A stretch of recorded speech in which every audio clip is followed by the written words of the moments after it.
What is going on, everyone? Askhole veteran back with another video, and this one is going to cover communication and relationships separately, but together.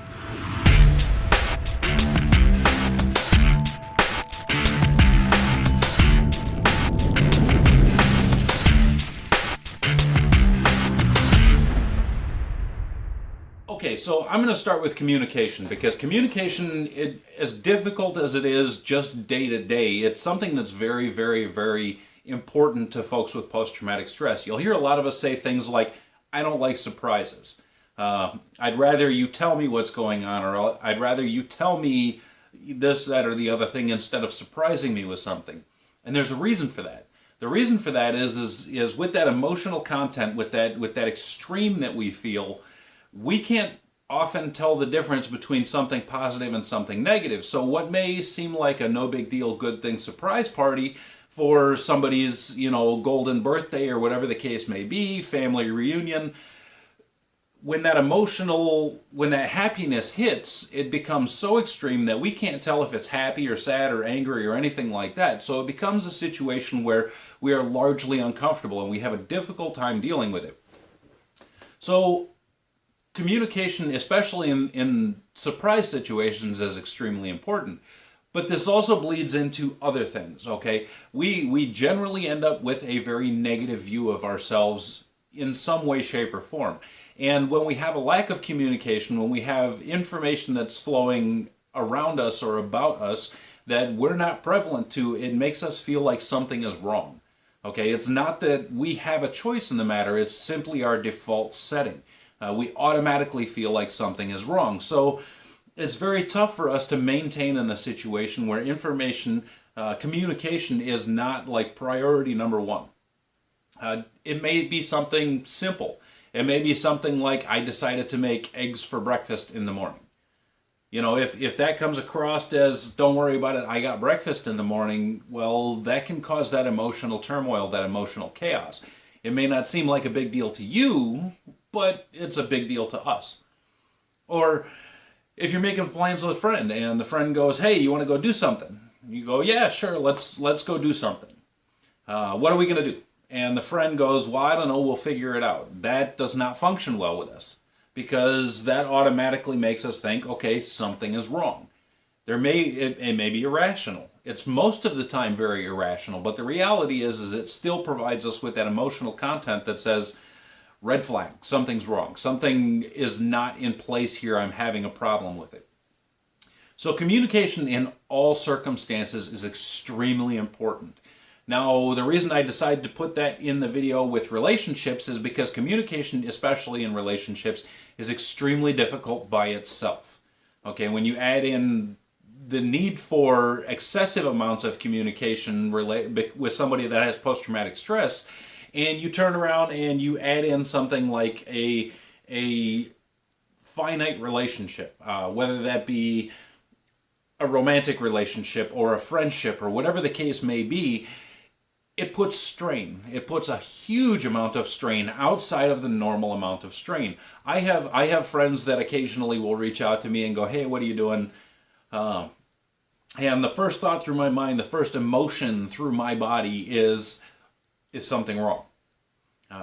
Not that it's actually very rarely that something is wrong, but that's my first response is something wrong. Is everybody okay?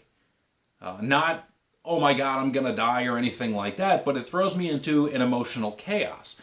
I had a friend that texted me not too long ago. I hadn't spoken with her in a while, and she just, hey, how you doing? And the first thought through my mind was, oh shit, what's going on? And it wasn't her fault, it wasn't that she was intentionally trying to cause that emotional response. That just happens to be my emotional response. Now, if she had gone, you know what, you crossed my mind and I was just checking on you, making sure you're doing okay, that would have been very different. Okay, again, a relationship, just a friendship, that quickly turned into an emotionally chaotic situation for me just because of the lack of information.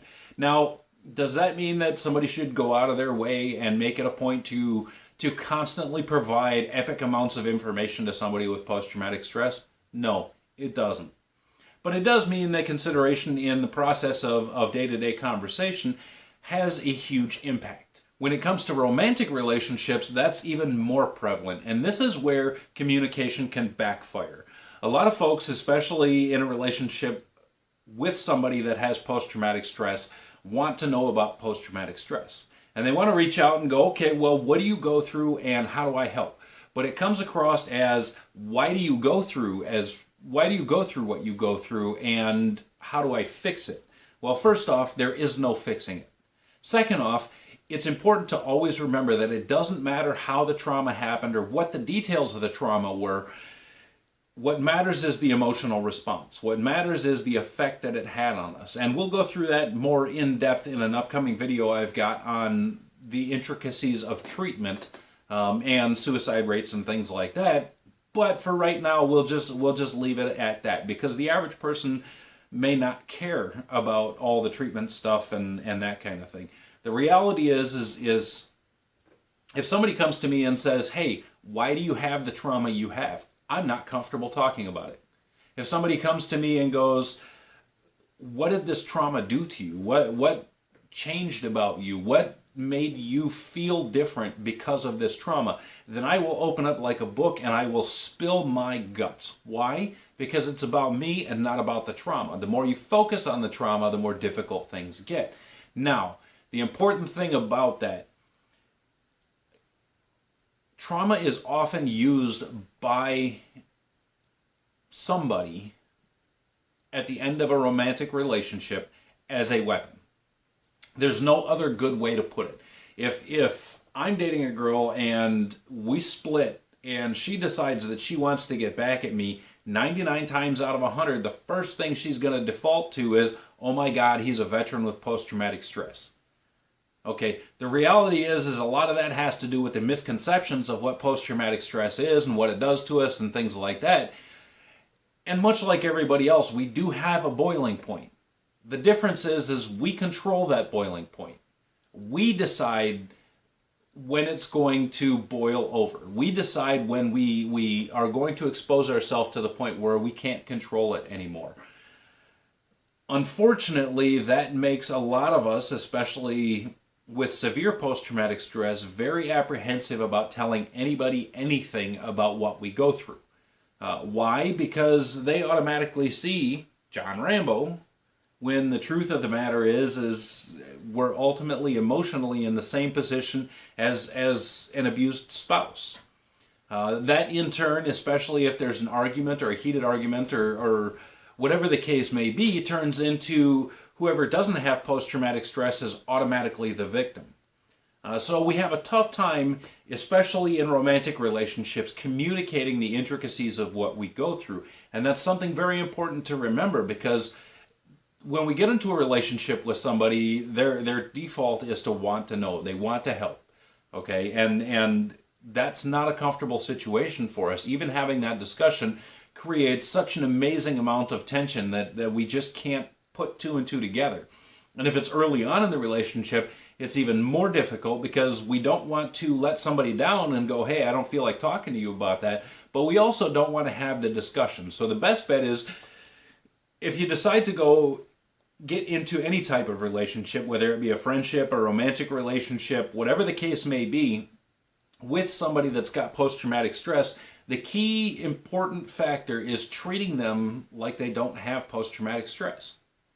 I know it sounds crazy. Everybody's like, "Whoa, you got to pay attention to these things." No, you don't.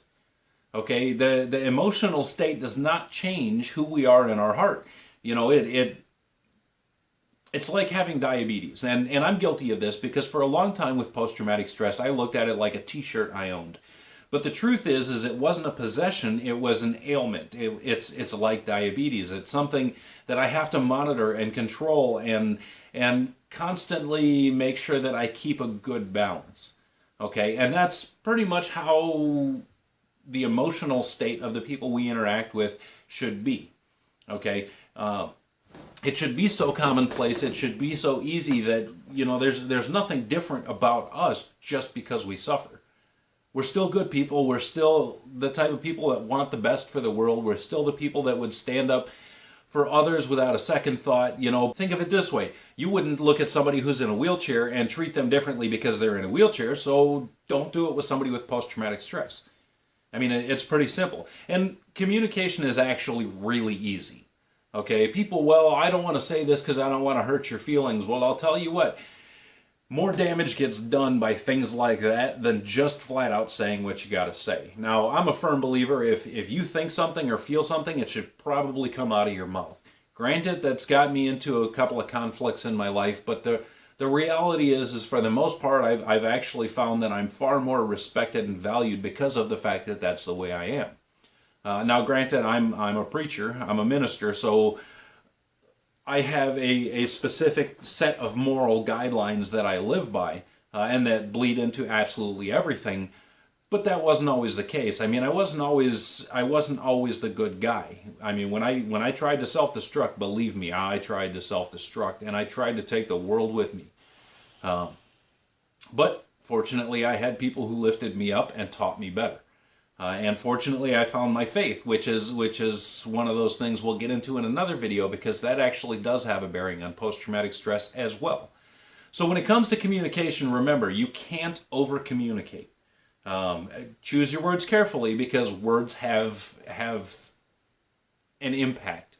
It's not just what you say, but how you say it. So keep that in mind, and always remember that actions speak louder than words, okay? If you tell somebody something, then you need to live by that word, especially in relation to post-traumatic stress, because we look at it like you're basically setting yourself up for failure, you're setting us up for failure, and we don't want to deal with that emotional crisis within ourselves, so we're pretty much going to shrug our shoulders and walk away or distance ourselves, because the lack of communication, the lack of action to back the words and things like that actually does have a profound effect on us.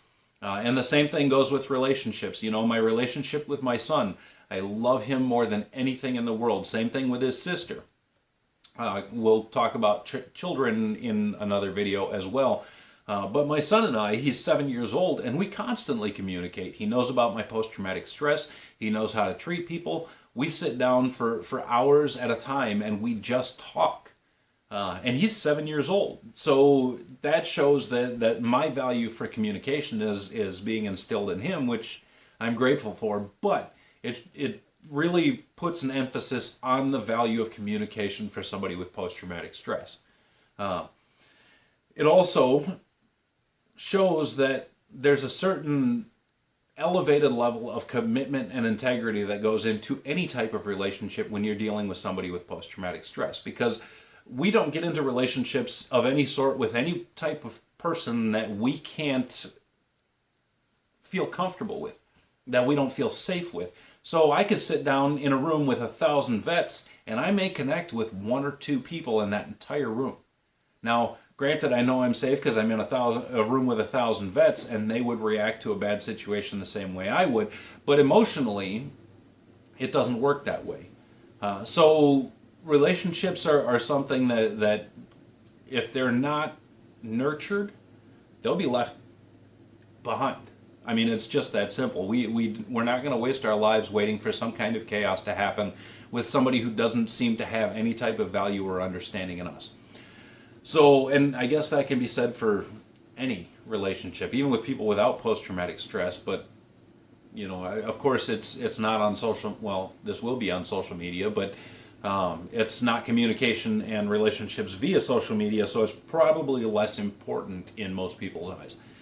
So there you have communication and relationships and post-traumatic stress. And it's probably like way overcomplicated, and I probably talk too much in this video, but it's really, really important to keep those things in mind. And professional relationships, friendships, family relationships, group dynamics even. Once somebody with post-traumatic stress finds value in you, that doesn't change. But that doesn't mean that they're going to sit around and wait for you to find value in them. So keep that in mind when you're dealing with somebody with post-traumatic stress. And if you decide to get into a romantic relationship with somebody with post-traumatic stress, keep in mind they are going to have quirks and things that they need to do in order to best suit themselves throughout the remainder of their life. So this has actually become part of who they are. It's not just a personality quirk. It's not something that'll change with time. It's something that is really truly embedded in their emotional well-being. And communication. I mean, communication. It's key to everything. Communication. So that being said, I haven't eaten at all yet today. There's that memory issue. It's almost 2 o'clock in the afternoon, and I got started working around the house and I still haven't eaten. So whatever. I'm gonna go get some food. Hope y'all have a good day. Hope good things happen for you.